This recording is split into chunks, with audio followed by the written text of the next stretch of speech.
Well, one of the big stories coming out of this past week has been unquestionably the latest in terms of South Africa's unemployment rate.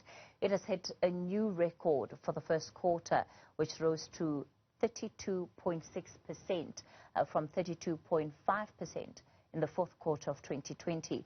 It means the number of unemployed young people now stands at 7,242,000. Now, when we look at the expanded definition of the unemployment rate, it's at 74.7%, in particular for people between the ages of 15 and 24. Well, let's discuss this issue further. We're joined by Phumla Mlambo. She is a 22-year-old Bachelor of Engineering Technology graduate from the University of Johannesburg, and life coach Phindile Msiza. Firstly, Phumla, let me begin with you and perhaps talk about your own personal journey. How different is your life, perhaps, compared to what you would have expected it to be when you graduated? To be honest, because I knew through my studying journey that because I didn't have a mining company bursary, it is that I'm not yet guaranteed a job even when I'm finished graduating. Yes, I'd be looking for jobs, but it means it had to be I had to take it to my own personal reasons that I needed to do something rather than being out of school and yet stressing about not being employed and all that stuff. What has been the most difficult thing in terms of trying to find a job, trying to find employment? It is that you get to apply to a lot of companies, get called sometimes for interviews or get called for some sort of a test, and then yet no one comes back and responds to you. Or sometimes some of the companies, they see an opportunity. Let's just say for an example, you only left with like 1 year of academic studying, and then they'll say they'll pay you for that year, and then perhaps they might be demanding for some sort of money that you have to repay them, or rather they'll give you an opportunity that is actually won't get you somewhere that you want to be. So that is a difficult thing I've came across. How are you currently coping with the situation and with being unemployed? To be honest, I haven't seen it as so much of a strain, because I have, like I said, that I knew on my last year of graduating that I'm not guaranteed a job. So it was for me to actually do something about it.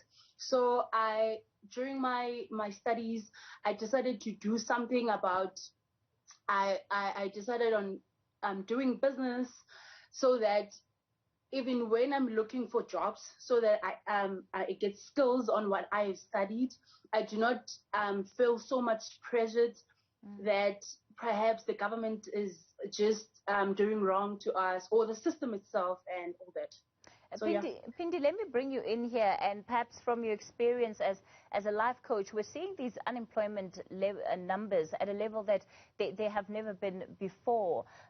What is the kind of advice that you give to people that come knocking on your door in terms of surviving this period that we are in? Thank you so much, Kathy.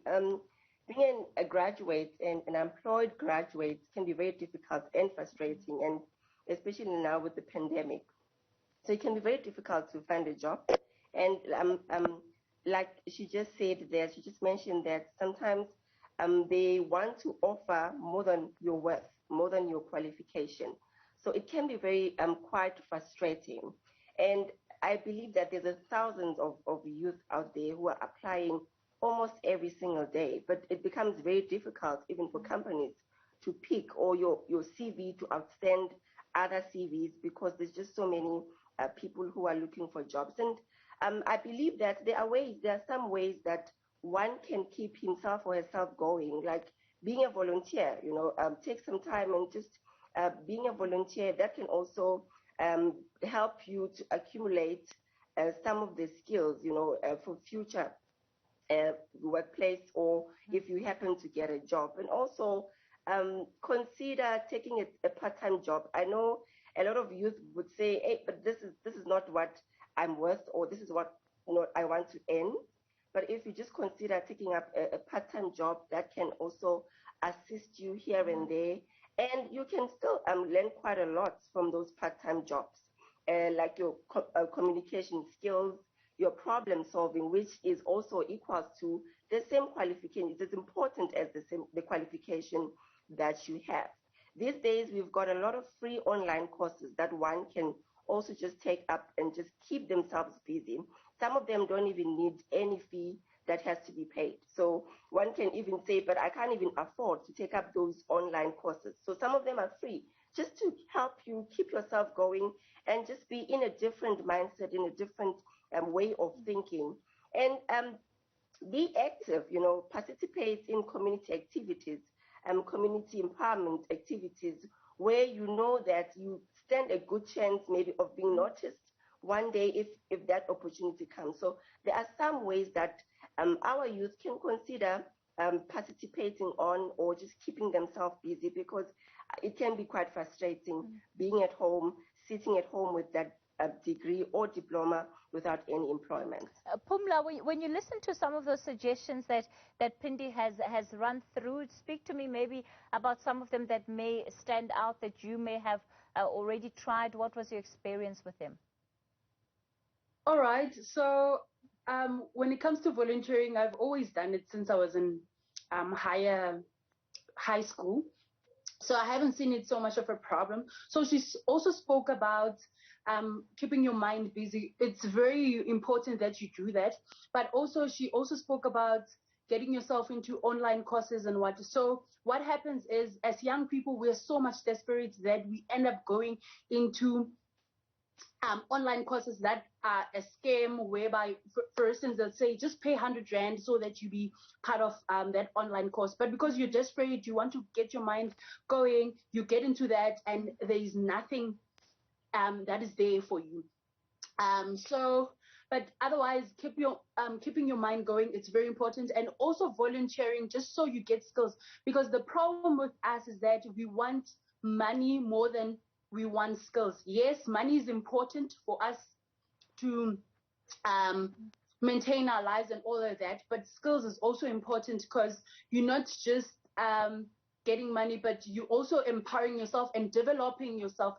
Because one thing that happens is there are posts that are coming out each and every now and then, but they'll be saying we want someone who is 5 years experience, 3 years experience, or who knows something of that. So imagine if no foul comes out and you know that you've been getting some skills somewhere, so you've got a chance to apply for that, and perhaps they might take you.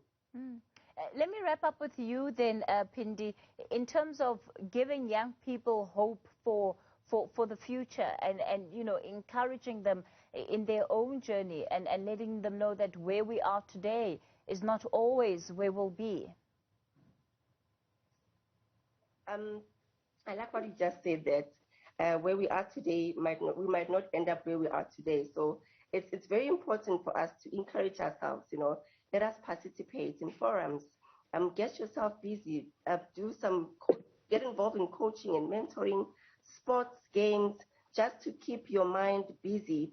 If you can sell, there are some young people these days who can bake, who can sell, and get something from that. If you're good with your hands, if you can plait hair, do something with your hands, that can help you to bring some sort of an income. However, it's very important to our youth, and also to us as coaches, that we encourage our youth, because youth can be very vulnerable out there, and some of them, they end up partaking in substances and doing all sorts of crimes because they need money. They want cash. Like she just said to Pumla, that they need money. Whatever you give them, whatever you promise them, they will take it, because that 200 rands for them, it's a lot. So let us be wise, let us be smart, and let us be encouraged. Keep yourself busy. Self-motivation is very important. revisit your plan. What is it that you want to do going forward? Now that we are in this pandemic, there's been a lot of job cuts, job losses, salary cuts. A lot of youth has been affected, especially if you've been working. Some of them, they are sinking in debt. You know, they can't even service, they can't even pay their debt. So that has really taken them back.